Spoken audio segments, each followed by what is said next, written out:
गोरगरिबाच्या खिशाला कात्री लागणार नाही. काय करू कसं वापरायचं आता काय वापरायचीच नाही ना आता काय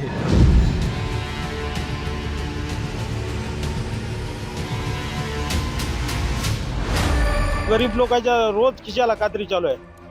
एकदा वाढवायची उद्रेक होईल म्हणून थोडे थोड्यानं वाढवित आहेत. डिझेलचे भाव बघा, पूर्ण सरकारचं जेवढं आहे तेवढं पूर्ण टोटल वाढून गेलं आणि शेतकऱ्याची पुरी लास आहे. शेतकऱ्याचं काहीच नाही कुठंच.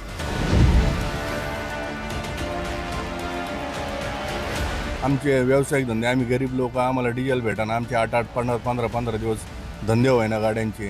सर्वांना फटका सगळ्या सर्व कुटुंबाला बसतो, सगळ्या शेतकऱ्याला बसतोय.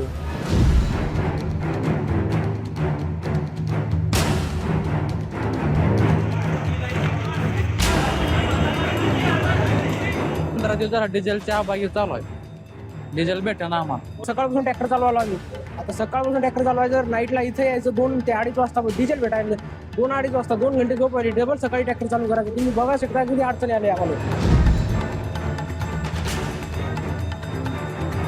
पेट्रोल वाढलं पण आमचा पगार नाही वाढला ना. आता मोदी सरकार म्हणतात 20,000 देऊ, 20, पण ते मधातलेच काय करतात माहीत नाही. कुठल्याबरोबर अगोदर जेव्हा आपण पेट्रोल पंपवर येतो आणि जेव्हा आपण 100चे पेट्रोल लागतो तर त्यामध्ये दिसते आपल्याला फक्त 90 पॉईंटच तिथे पेट्रोल झालेलं आहे. ॲक्च्युली वारंवार हे जे पेट्रोलचे दर वाढतात आहे त्यामुळे बाकी दैनंदिन जीवनामध्ये सगळ्यांनाच म्हणजे कंटिन्युअस वाढीमुळे त्रास होतो आहे.